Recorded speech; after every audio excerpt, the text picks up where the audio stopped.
Hi, everyone. Good evening, good afternoon, and good morning, wherever you are. Today, we are here again to continue with the Azure and AI show. And I have with me Victor from the UK.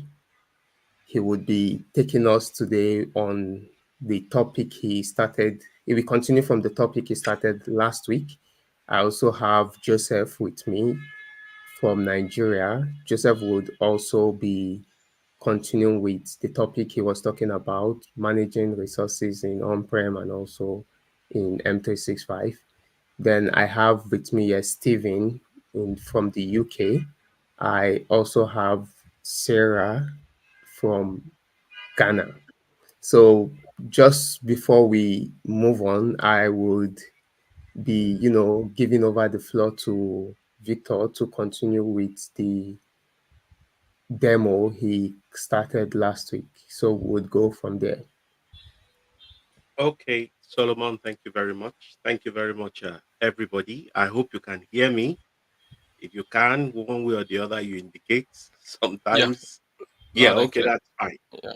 Okay, so last week we started looking at the defense in depth approach towards protecting our data, which will typically be within the relational database, which is, in this case, Azure SQL database.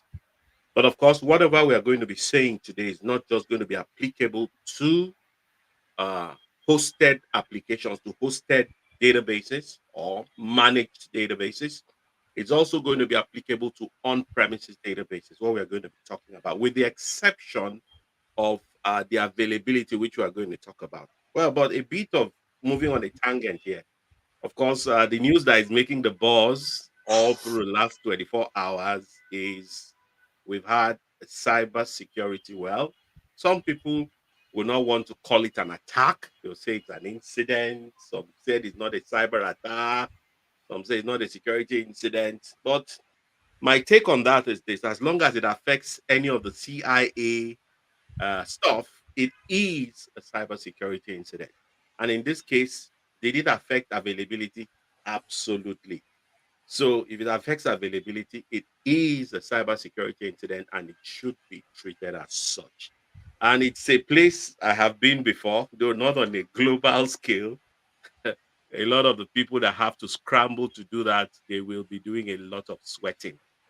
Anyway, that aside, we want to quickly go into the console here, and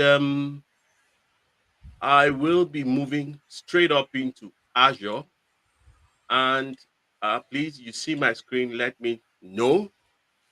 We are going to just initiate creating replicas in Azure SQL database. And of course, there are good reasons we'd want to do so.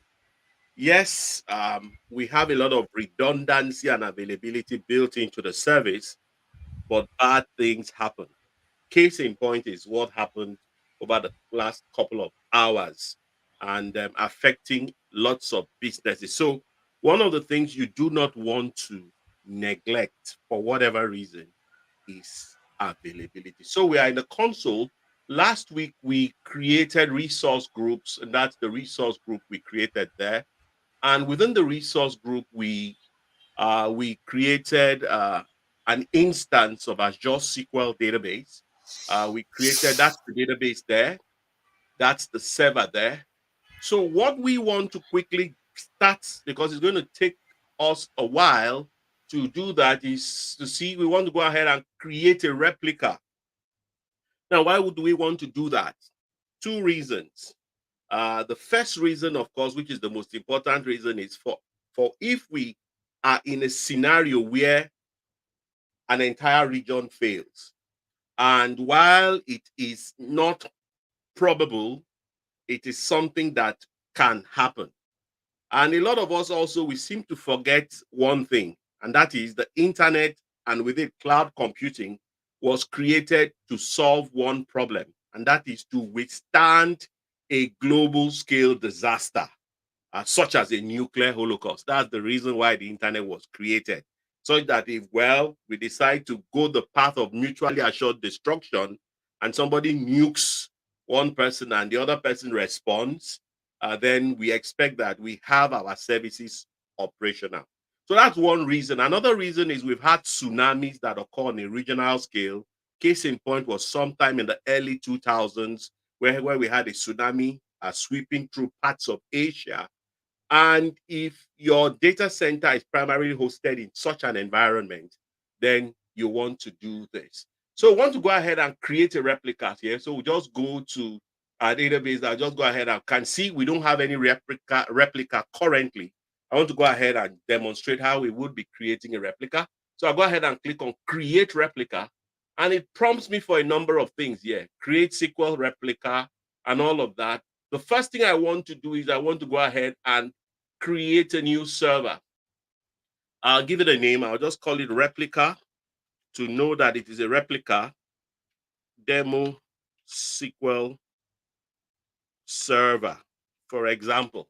And again, when you want to create a replica, you won't be doing it in the region where your primary database is because it's going to totally defeat the idea behind having your resources available should you have a regional wide disaster. So you want to, I created the first one in North Europe. I want to go ahead and create maybe in Western Europe, for example. So, okay, it tells me I don't have access to create a server in the selected region. Yeah. So I'll just go ahead. The idea is that you want to create your replica database within a region that is at least 300 miles away from your primary. That's the idea. So let's see. I'll just look for the one. Okay, so I do have this. I can choose to allow Azure to access the server. I can set the admin as myself like I did before in the primary. Okay, and I'll go ahead and click on select. I'll click on OK. And then I want to do a review and a create. Hopefully, if I did everything correctly, it should pass the review. I'll go ahead and click on create, and the process of creating my replica is underway. And this is likely going to take a couple of minutes. I'm not going to sit and watch it. We'll just move on to the next thing while I allow this to roll on. Then later on, I'm going to demonstrate how we can fail over manually because we don't expect a disaster to happen just yet, but we'll show how we can manually fail over if we want to. Now, the next thing I want to talk about is I want to talk about some of the data level protections. I want to be zooming in specifically on dynamic data masking. We mentioned it in passing in the last demonstration, in the last talk, but I'm going to be diving a bit deeper to see how it works, to talk about the exact types and some of the use cases we are going to be bearing in mind to be to be guiding our choice of one or the other. But the first thing I want to do is I want to get into the database. So I want to go to my primary server here. Let's go to the resource group. I want to be sure I am in the right place. Yeah, so I want to get into the server. I want to go to networking. Now here, we can see that I have not allowed public access. And that was deliberate. I have not allowed public access. That means all of my connections are only going to be private. But since I want to connect from my client computer, I want to go ahead and allow that to happen. I want to go ahead and specify selected network. Now, quickly here, it gives me a rule, and that is it spots the IP address of my client, and it will now allow me to connect to the server from my client. So it just adds a rule, but if I want to add additional rules, all I've got to do is to just hit on that plus button there and specify whatever kinds of rule I want. Again, we need to be clear on something. I usually like to start firewalls with a deny all, and then we then specifying an explicit allow. The reason is that I want to be in control of what's going on. You don't want to do the opposite.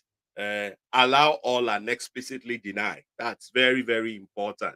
I like to, well, maybe you can call me a bit of a control freak, but it's always very useful to know exactly what is going on so that you don't get surprises springing up on you. So it has added my client computer. It gives me, can see a start IP of 82.16.75.83 and an end IP. That means it's just adding one IP.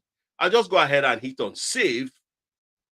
And it goes ahead to save that. That rule there is going to be allowing me to connect to Azure SQL database from my client right here. So it does that. Now, the next thing I want to do is I want to go ahead and copy the name of the server. So I'll go ahead and go to overview and not this one. Let's go back to server. Sorry. Yeah. Where is it? Where is it? Where is it? Yeah. I want to copy this. That's the server name. I'll go ahead and hit on copy and I'll go to Azure Data Studio. I don't know if you are still seeing, no, you are not seeing the right screen. So I have to stop and share again. Okay, so I'll share the appropriate screen again so that you can see my Azure Data Studio screen. Okay, so that's my Azure Data Studio screen there. Please, if you do see it, yeah, I think I can see it. So maybe I believe you can too. So now what I want to do now is I want to go ahead and create a connection. You could do the same thing with SQL Server Management Studio. The same thing. SQL Server Management Studio has been available since forever. So I'll just go ahead and define a connection here. And it prompts me to put the server name, which I copied. I'll just go ahead and put it. I want to go ahead and specify the connections. I want to specify my username. I want to specify my password.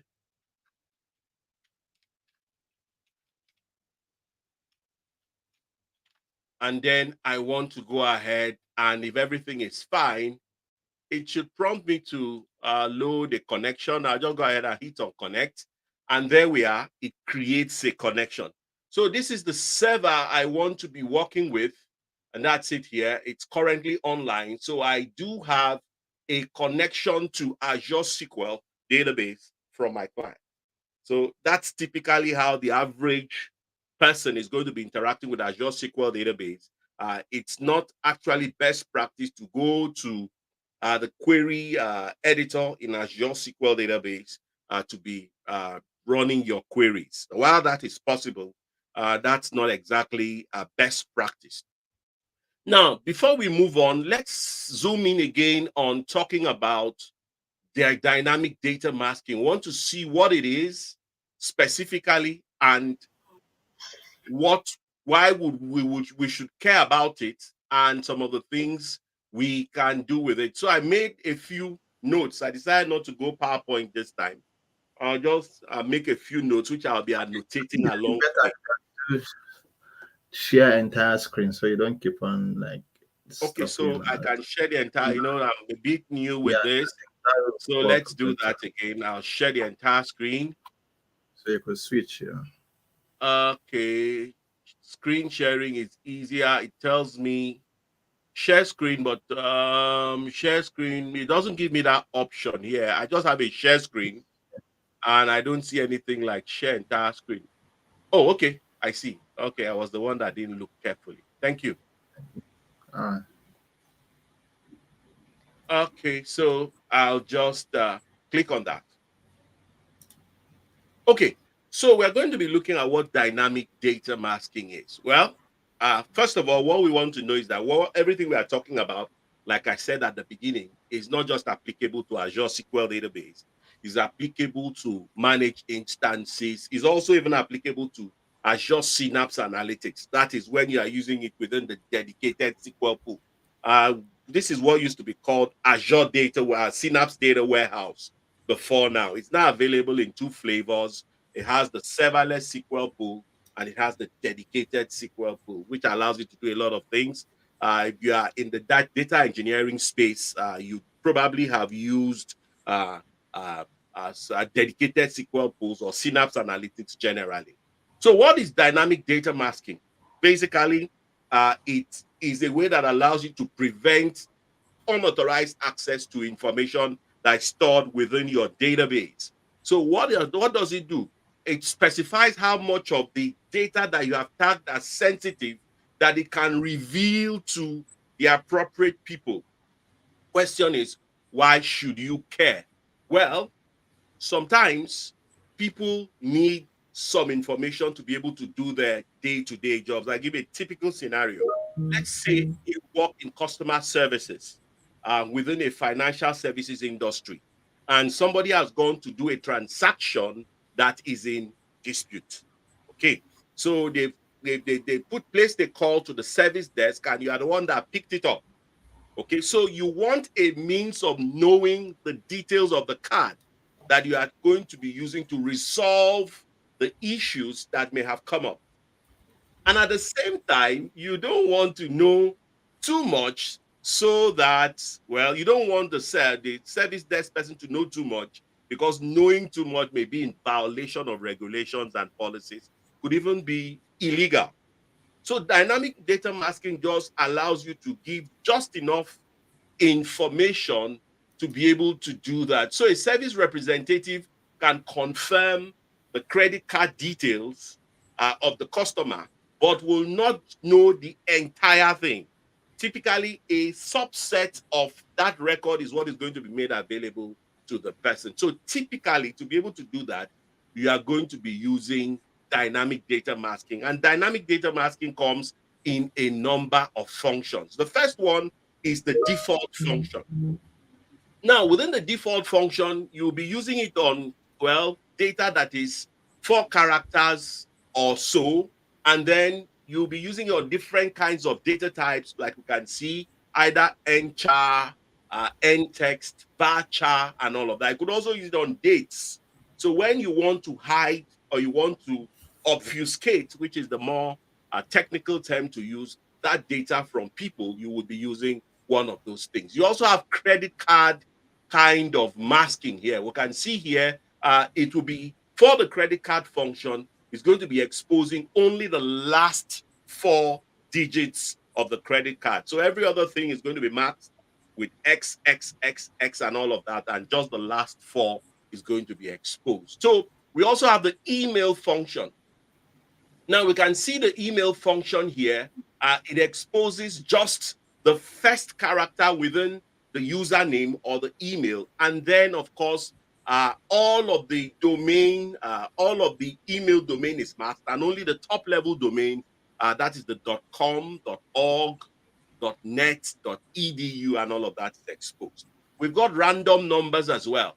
This can be very useful if you want to hide uh, private information like employee salary details. You want to hide it from people, people salaries can be very, very, very, very sensitive topics. So not everybody will want just anybody to have access to their salary details. And of course, you would need to share these details. You may need to share an entire table, but of course, you want to mask those details as well. And then you have the custom text. So these are basically the kinds of masking that we have possible. So we'll go now and see how we will be enforcing all of these things. So let's go to the table, to the database, and let's go ahead and first of all, we want to see if we have any masking available within our database. So I'm going to be just running through some scripts. So what this does is it searches a table called sys.masked columns to try to see if there's any masking available in the entire database. So I'll go ahead and run this, and we can see that there is no detail in that table. We see the name, we see the table column, we see the is masked and the masking function, nothing. So that means currently we do not have any masking available. So now we will go ahead and create a table that we will be working with. So first, I'll create a table. First, I'll create a schema, and that is here. I'll create the schema. The schema is called data. I run. It creates it. Then I want to create a table. Now, if we look closely, we can see that we have a number of columns, like the member ID column, the first name column, and we've defined some masking functions here. So let's go ahead and run this to create the table.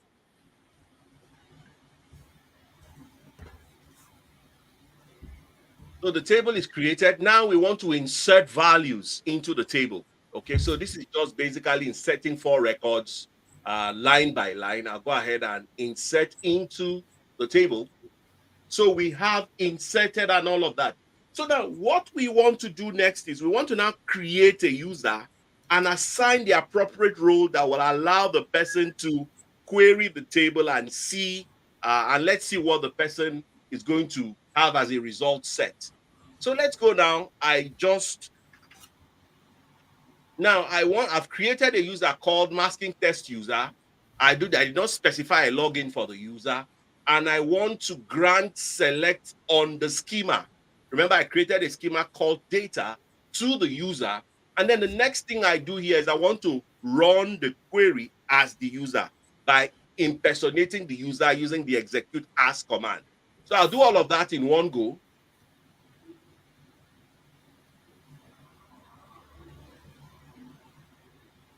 It tells me, okay, I'll create the user first. Okay, so I want to, tells me that that already exists. So I want to grant select to the schema. It's successful. Then I want to execute as the user, and I do a select star from the data.membership. So if what's going on? Okay, let's do this. Okay, so we have created a schema here. This apparently is not working as I expect, but if it did work, we would have seen that for each of these users here, would have seen where we define the masking function. I would have seen that rather than see the correct details, would have seen X's specifying that the user, I mean, the data is no longer available to the user. Well, this doesn't appear to be working as I expect. I wonder why. Let's quickly go back to the Azure environment and let's see how we can go and do the failover now. So I'll go back to my resource group, and then I'll go to our database, and then I'll go to the replica, and we can see here that while we didn't have a replica before, we can see we have the primary here, and then we now have the secondary here that is now the replica. So if we want to initiate a manual failover, what we just have to do is we'll come here and see, force a failover. Now, once we do that, it forces a failover. What will now happen is that the primary will now become the replica, and then the replica becomes the primary. So the scenario here would be that if we assume that something bad has happened in our primary region, and of course, ideally this should kick in automatically. But of course, one way we can do that is to go and maybe shut this down or something like that. But I want to go ahead and force a failover. It tells me that force failover is going to switch the replication to the primary role. The old server will automatically become the new secondary, blah, blah, blah. So all I have to do is I'll go ahead and click on yes, and it submits a request for failover replication. And all what we've got to do is we have to wait for a couple of minutes and the roles will switch. Okay, so the scenario is we've had a problem in our primary, we go ahead and do a first failover, and of course the secondary becomes the primary, and then the primary now becomes the new secondary. And of course, that is in short basically what I wanted to demonstrate. Of course, the other aspect of it didn't work as expected. I don't want to dive in too much into troubleshooting that. So I just stop and see if we've got any question, and then I'll allow the next person to do a presentation. Sorry, yeah, thank you very much, Victor. I think I'm like begin to fall in love with Azure, yeah, database. So, my question is, I think I have just two questions. My question, the first question is the maxing. Now, does this get encrypted in the database, or maybe it's just at the front end, maybe at the back end? So, do they get to see like the credit card numbers, maybe probably the remaining date? So, is that encrypted? That's number one. Then number two, the first failover, can it be automated? Like what in a situation where we have disaster? So does it mean that one needs to quickly log in and then switch? It can, yeah. So that's my question. Okay, interesting questions there. Maybe I failed to mention that, but dynamic data masking is an application level feature. Okay, that means that the top level, we've got what is called the OSI reference model, application being the top and the physical layer being the bottom. So now, dynamic data masking, you'll be using it to control access to, well, non-privileged users. And by that, I mean people that don't have admin level permissions within your database. If an administrator wants to see the details of your table, then you would have, if you do not appropriately protect your data, then the administrator will still be able to see those details. Now, if you want to totally secure your data from prying eyes, then dynamic data masking will just be one of the things you would do. There are other things. You may want to totally encrypt the column, or you may want to use things like row level security. Okay, so dynamic data masking doesn't totally avoid the scenario you are trying to paint. If you are a DBA and they've put dynamic data masking in place, you will still be able to run your query and see everything irrespective of the masking. Okay, I hope that puts paid to that part of your question, Stephen. Then the next Ah, question is, yeah. yes, the next question is, the failover can be totally automated. It's just that we are in a controlled environment. We are doing a practice here. I may have had to go and initiate a failover, maybe go and maybe cause the database to shut down and all of that. Then you see the failover happening automatically. Yes, you can configure the failover to be automatic rather than having to go and manually fail it over.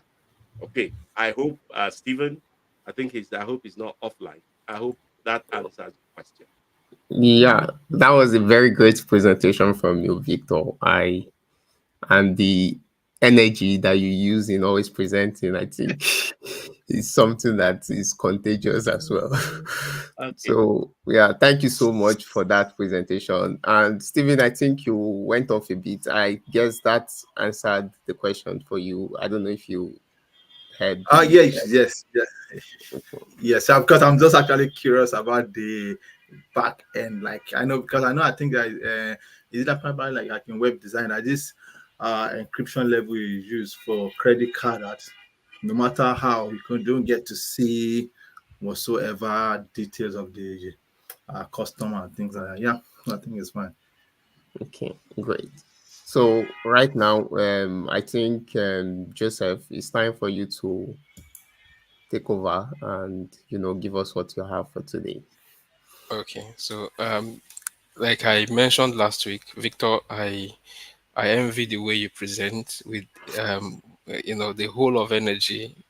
You want to make sure that I understand what you are saying. So I truly appreciate it, and it's very academic, like I mentioned last week, and The demonstrations are well detailed, and I appreciate it. I would have to go back and watch this because I'm also falling in love with data as well. So, from my end, I would again present my screen, and we will just continue from the documents that we are working with. I think that this should be the third week or so.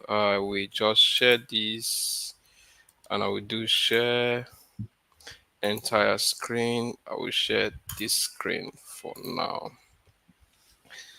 Okay, so Okay. let me know when you can see my screen. I think my screen is visible now. So, coming to this, I will just quickly see if I can expand it. Um, okay.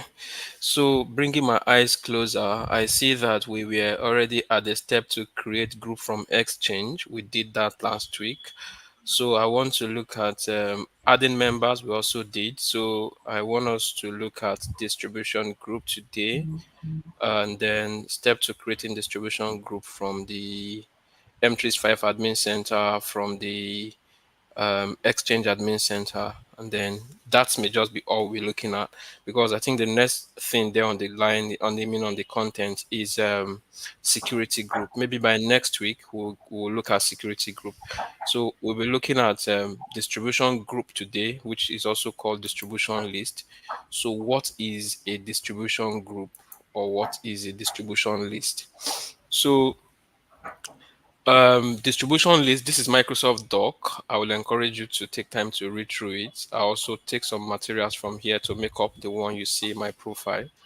I will also share the link of this particular document in my um, on this show so that you can have access to it. So, having said that, I just want to look at this: what is a distribution group, or what is a distribution list? So, use distribution list, sometimes called distribution group, when you want to send email to group of people without having to type each individual's recipient name. So, distribution list can be organized by a particular discussion subject, maybe marketing or something. So what it does actually in a plain term is that you want to send email to say a good number of persons, let's say 100 persons, and then you want to look for a way, and this is not something you want to do a one-off. You want to make sure that you can send emails to these people subsequently. Let's say your users in the organization, you just want to have one email address that you could use to pass message to them. You could have customers and you want to have it send emails to them. Let's say you are a bank and then you have customers and you want to maybe send out a message regarding maintenance or something. So instead of you having a list of users, sending and adding their email address one after the other. So what this will do for you is you already have one email address. So that one email address is just sitting at the middle here, as the email address is seated at the middle here, and then your users are just everywhere within your the space you want to cover. So what that does is that if this is your email address here, email address, and then it's just here sitting at the middle. So if you send an email to this guy, so it is going to deliver email to both these at that same time. Excuse me, I think my color is in white. I can use red. So it's going to send an email to this guy, send an email to this, and to this, just by sending one email to one email address. So let's say, for example, recruitment at abc.com. So when you send an email to recruitment at abc.com, it means that it's going to send that email to all the candidates that are in that distribution group or distribution list, as the case may be. So the steps to create, very simple here, analyzed, but in the document that we have, I have also tried to see that we have we have pictures to to explain what that is. So, Solomon, I want to share this on the group. I'm not sure where to post this for the audience to have. So I'll just post this on the group so that you can help me post it to the audience, just in case anyone wants to have hands on the documents for reference. So there are a lot of pictures Okay. here where you can follow. You can the screenshots are here where you can follow to see the steps that I'm going to demonstrate right now. So Microsoft has also done a very nice justice to this topic by telling you the steps to follow. Step one, go to Teams and Group, Active Teams and Group, DL, and then come to this step by step to do it. But I just want a little bit further to put pictures, graphics makes things interesting sometimes so that you can also see step one, step two, step three.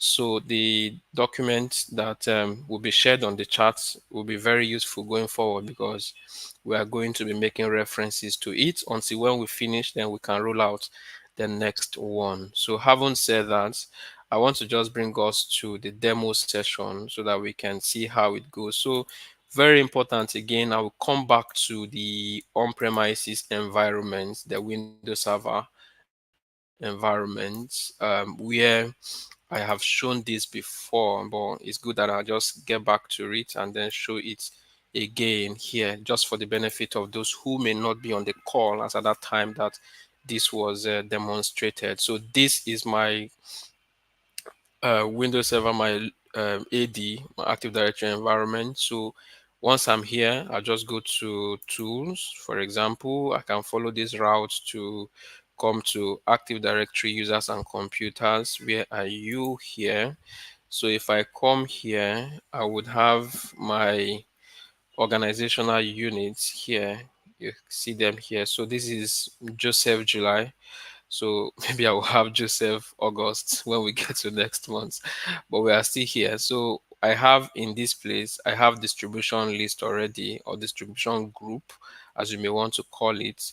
And then I have user here, and then I have user here.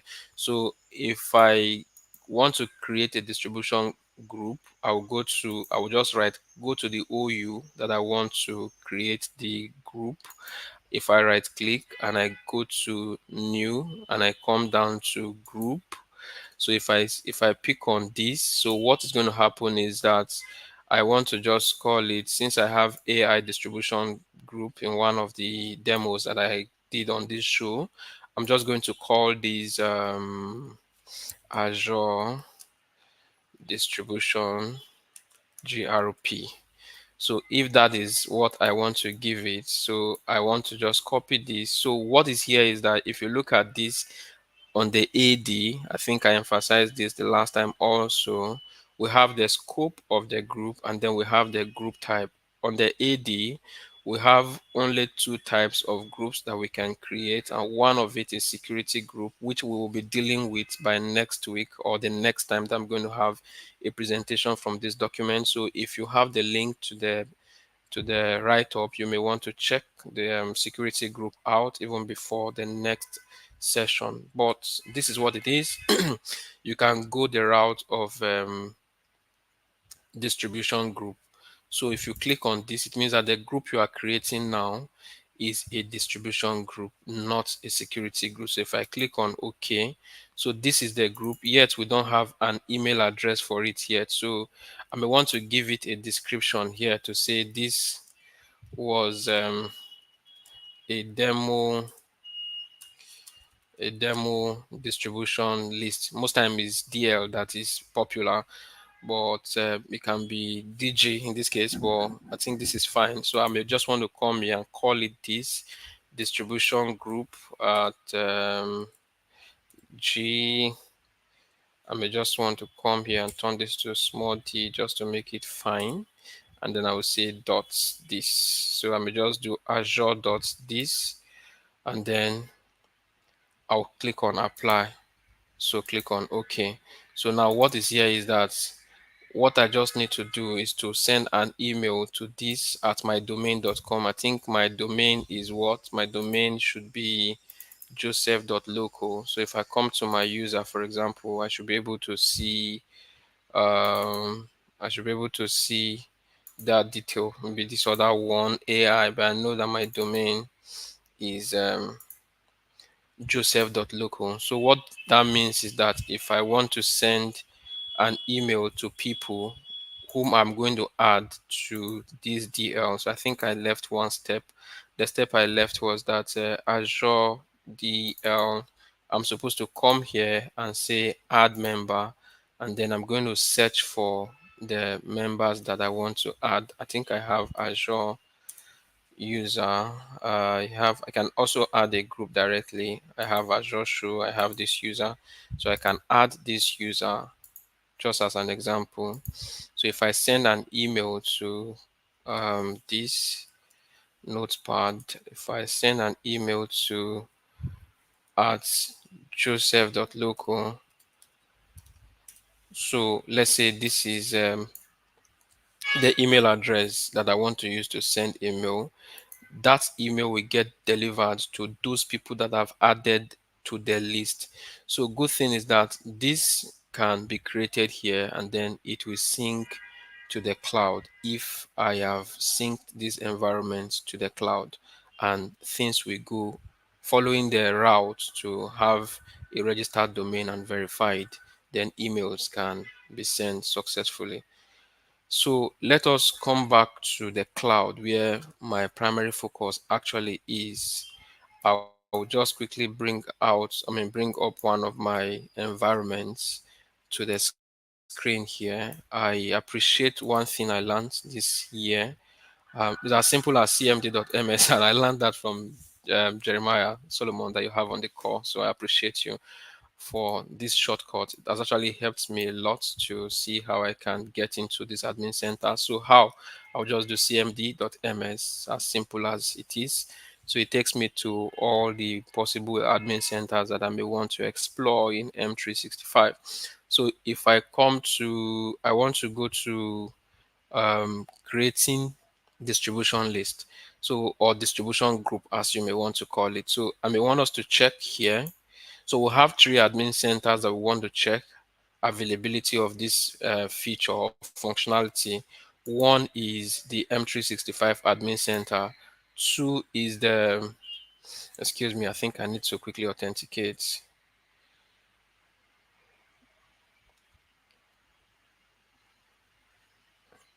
Okay, so this should work now.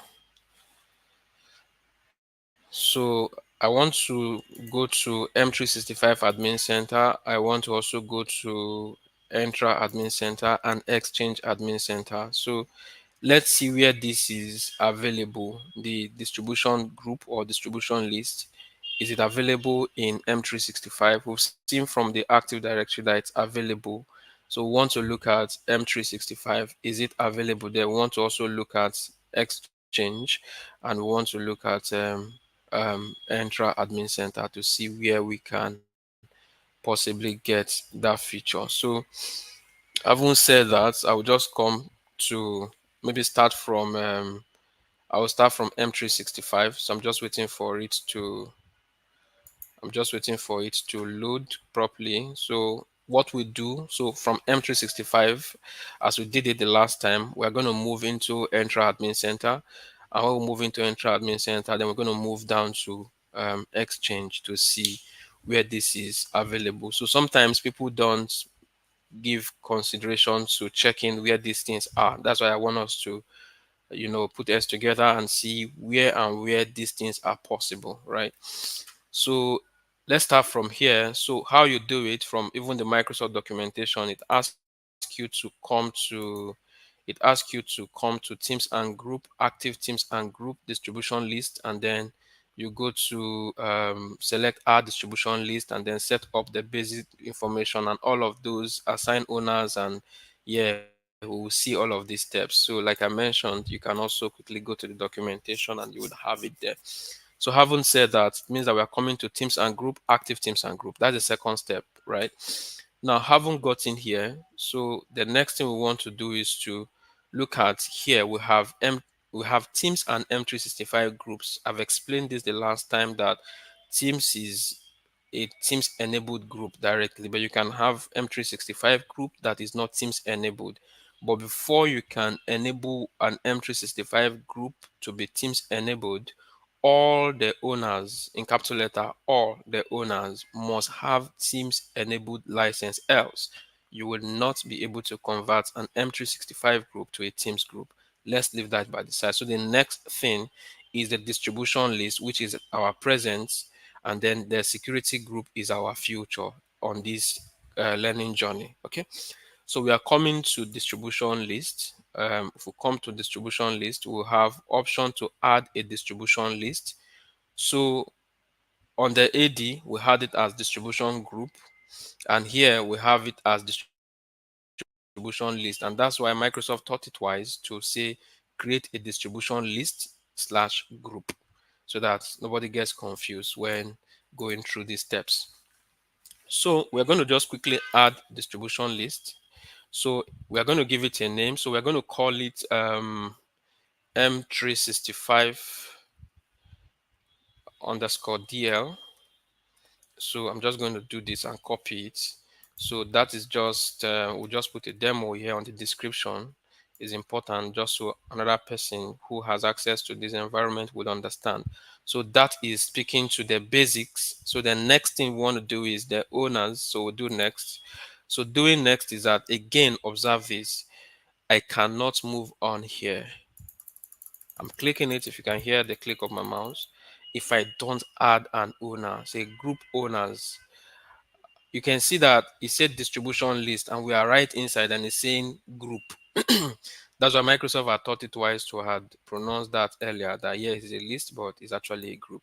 So group owners have unique permission to manage the group. They can add and they can remove members, change group settings, and they can rename group, they can update descriptions and more. Now it is saying that you have to have at least two owners. We mentioned this also last time. The Microsoft itself recommends that adding two is good so that one can help out in case the other is absent. Okay, so we have to just do this, and the list of all our users is going to show up.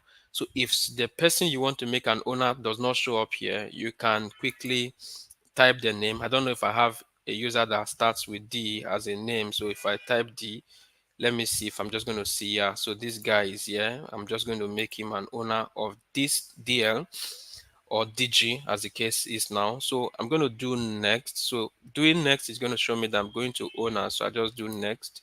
So if I do next, of course, you can see from here, just as what we saw in M365 group, we can move on even without adding any member. But the sweet thing about what we are doing is for us to be able to send an email to several persons. So I could add 20 at this instance and then move on to add. So if I click on add, I have been able to add members to this list. Okay, so I will do next. So what it means is that when I send an email to the email address that we'll be creating in the next step, the email that I'm sending to one email address is going to get delivered to the inboxes of admin, all employee, and all of these people here. So I will do next. So here's where I'm going to select the email address. So I'm just going to say M365 underscore DL. Now here is very important that I'll explain this to Ross. This is saying that communication allow people outside of my organization to send email to this distribution group. So if I don't check this, if an external person choose to send an email to m365 underscore dl at mydomain.com, the email will not get delivered. So I will do next, and then here is where I look at the summary of what I have, and I will choose to say, okay, it's fine. I can click on save. Click on create group, and here is the email address that you want to use to send an email, and you should have it delivered to all those users. So you haven't saved it. It's just going to tell you that it's going to take like it's going to take up to an hour to for M365 DL group to appear on your active group, the active group list. So if you don't see your new group, you can go to Exchange Admin Center to go and look for it. So that is also already giving us a pointer. So add another distribution group if you want to, but if you don't want to, you can just click on close. But the interesting thing about this is that once you go to your Outlook and then you go to send an email to that distribution list, then the users there are going to have it. So let me just quickly see what I have here. So if I'm already seeing it on my list, it will be great. So I'm already seeing it here. I'm just going to maybe add the sign in user here. I hope I will have time to do that demo. I'm just going to add someone as view and manage owners. So view and manage members. So this is how I can add additional members to the list. So if I click on this and I just want to do mod, so if I do mod, then I select the user here and I click on add. So I think I'm using this to also show us how we can add users or more users to the DL. So having done that, so what before that, before we go on with that, I may just want us to quickly see how we could do office.com here. I just want to get into somewhere, but that should just be loading there while we jump onto the Exchange Admin Center to see how we can also create that. So for Exchange Admin Center, we come to groups. Where is group here? I need to see group. Okay, so this is groups from Exchange Admin Center. So admin.exchange.microsoft.com will land you here, obviously. And you're going to have distribution list, but I will not jump the step I described earlier. I said we're coming to Entra ID to see if we have that option. Of course, if we come to groups and then we go to all groups, and then we are supposed to have option to create group from here from the Entra Admin Center. But let's see if we are going to see distribution list. So I'm just clicking on that and see the type of groups that we have on the list. So we have group type, we have security group. Remember that we saw security group in M365. We have seen security group in Entra Admin Center. We would also see security group in Exchange Admin Center, but we will not see um, mail enabled security group in the Entra Admin Center. However, we can see that in M365 Admin Center and Exchange Admin Center. And this is the second one that we are not seeing. We cannot see distribution list in Entra ID Admin Center, but we can see it in Exchange. We can see it in M365. Now, if you also look at M365, we do not have dynamic distribution list. Now let's come to Exchange and let's see something. If you come to this place, you will see distribution list. You will see dynamic distribution list. So these are the pointers that I want you to look at. So if you come to Exchange, seeing distribution list is that you would have to do what we did from the M365 admin center by coming to add a group, and then we come to the group and we scroll down to distribution list here, and then so this is just saying M365 is better, so but it's just advice, I would say. So how did we name the other one? So we can do exchange. Exchange can just be like this for now. Exchange DL, and then we can just put this here as demo so that the next person coming in would know. So just basically the same thing we did. Nothing is different from my observation. We will just be doing this, adding an owner, and then going to next, and then going to members, and then we are just picking people or searching for people here to add, and then we do next, and we specify if this is going to be open to everyone, close, or owner approved. So what these options are is that close is that only group owners can add members to the group. Only owner approval. Anyone can request to join this group and owners must have to approve the request. So these are just the different things that you can look at there. So, but very important is that we need to specify the name. So I think we did exchange. So let's say we are doing this as the email address because so this was grayed out. So these options open, close, owner can approve, then leaving the group. Anyone can leave. You can also say no, you cannot just go. It's closed. Only group owners can remove members. So all these settings are not available in the M365 admin center. So if I am in a group, I should leave when I want to leave. But here in Exchange, where you are creating this distribution list, you can decide to say no, you can't just go. You must be here until I say you can go. So it's funny, but it's possible. So you may want to check if you create a group from M365 admin center as distribution list, can you edit the property to say you cannot leave or owner must approve before you join? So you may want to check that out. For that, we can do next, and then the next thing we do is to hit on create.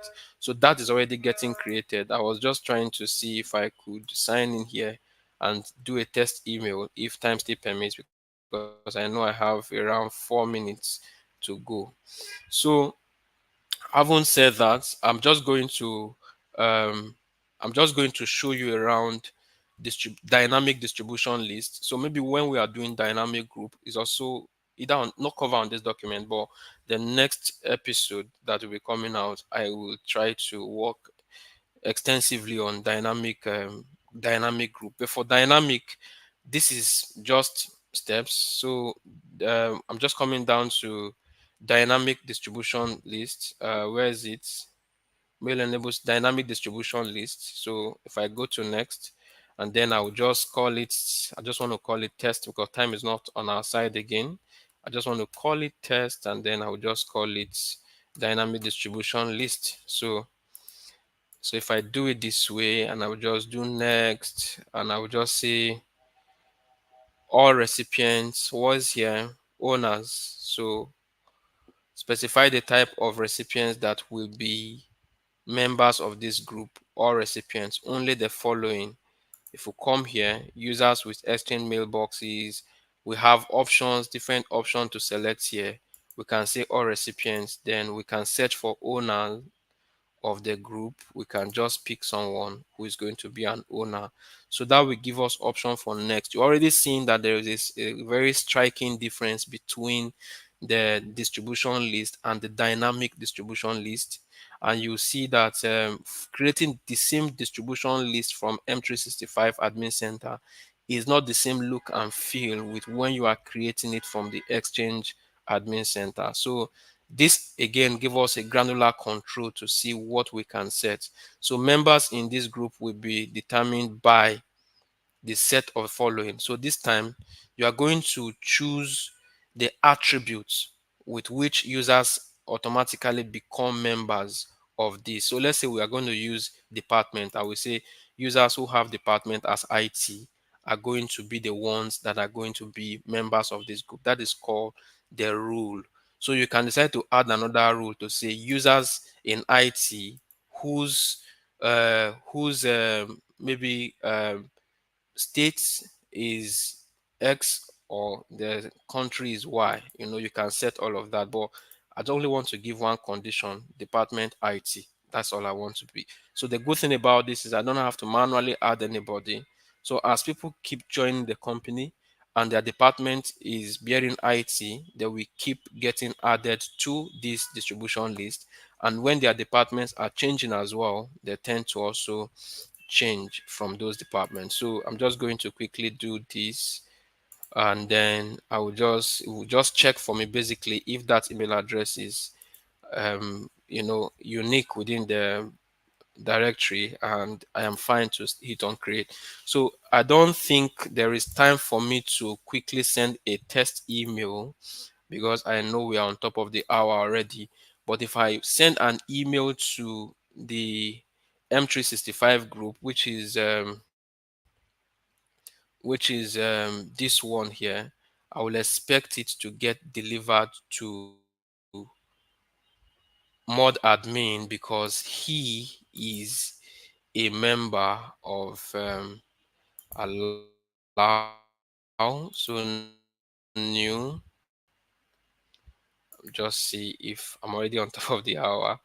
So end it here today. So you can send a test mail to your own demo DL, and then let me know if it gets delivered to the members that you have added to the list. So if you have questions, you can also chat me up on LinkedIn, and I'll be happy to respond to your questions. Thank you very much. We're on top of the hour already.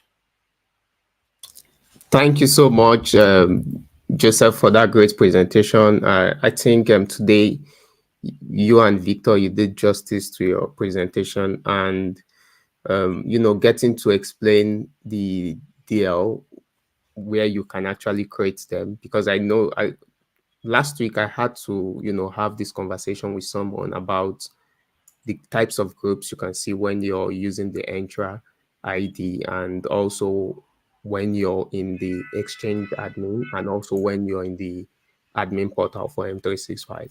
So pointing out those little configurations or setup, right, is actually great.